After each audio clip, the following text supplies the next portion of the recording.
Hi everybody. I hope wherever you are, all is well in your world. I'd like to do a bit of a quick history lesson with a little morality thrown in for some spice. 10 years ago, August 29th, 2005, Hurricane Katrina devastated the Gulf Coast. Devastated it.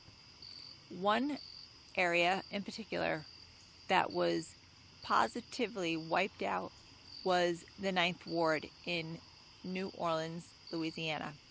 The Ninth Ward is a particularly poor, extremely poor area.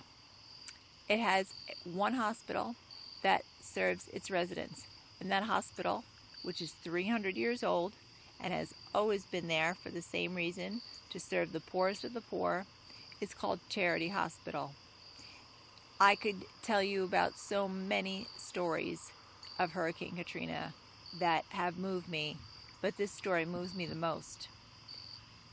The reason I'm talking about this is we recently acknowledged Hurricane Katrina because its 10th year anniversary, August 29th, 2015, was only a few days ago. Charity Hospital, in the rescue effort, somehow was forgotten. Lines got crossed. The rescue effort was under the understanding that Charity Hospital was taken care of and evacuated. That was not true. Charity Hospital was suffering. It had generators that didn't work. It had no running water. It had temperatures reaching 100 degrees. Had I been there, I would have been dead myself. I can't, my body with a spinal cord injury can't take heat like that. I would have had a seizure or a stroke and died. I've had a heat stroke before and lost my ability to speak, and it was only immediate medical care that saved my life. So that is the situation that this hospital was in. 5-6 days went by.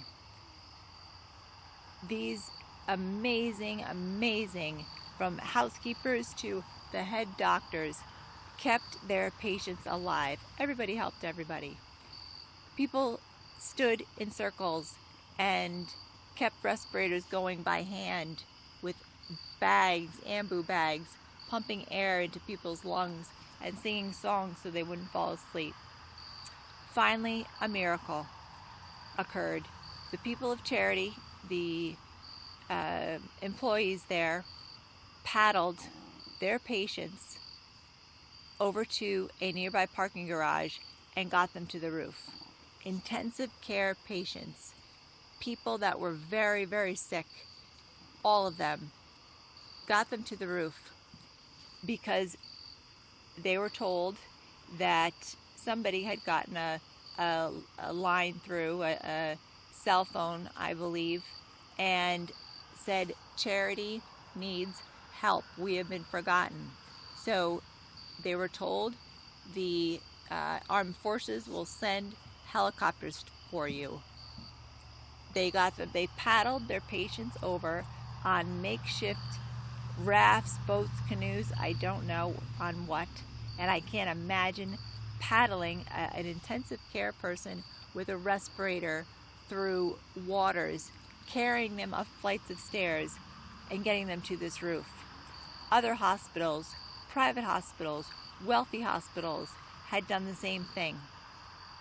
Charity waited for hours on that roof. Charity patients. One doctor that was kind of organizing everything for Charity said right in an interview, and said it 10 years later when he was interviewed again, we've lost 2 patients right here, right in this spot, because we've been waiting and waiting and waiting for these helicopters to come. One by one by one by one, you saw private hospitals come for their patients. You saw intensive care patients go. You saw patients that weren't that sick go. And then you saw able-bodied staff go. What happened to the sickest go first? When you go to an emergency room, it says on the sign, on a wall, you will not be seen in order that you came in. The sickest is seen first. That's called triage. That's done everywhere. If I go to a hospital and my blood pressure and my vitals are fine, and the man behind me has chest pain and blood pressure that's going through the roof, he goes first, as he should. That was not so for Charity. As I watched able-bodied staff get on their hospitals, private hospitals, helicopters, I couldn't believe what I saw.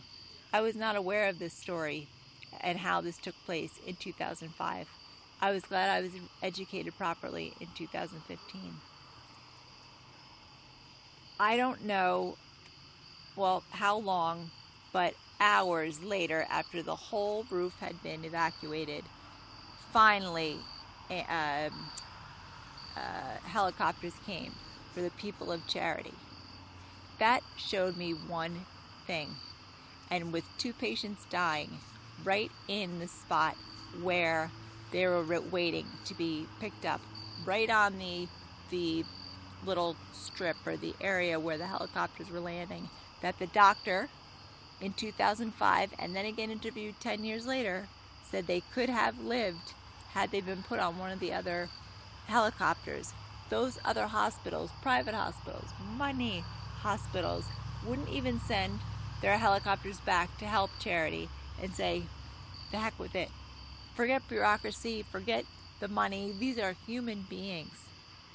All it showed me was, you have money, your life is worth more. You don't have money, your life isn't worth as much. That's all that showed me. I want to know what it showed you. Please comment on what I'm saying. Tell me how you feel. Is this the way things should be done? Or should there be some line that shouldn't be crossed when it comes to people's lives?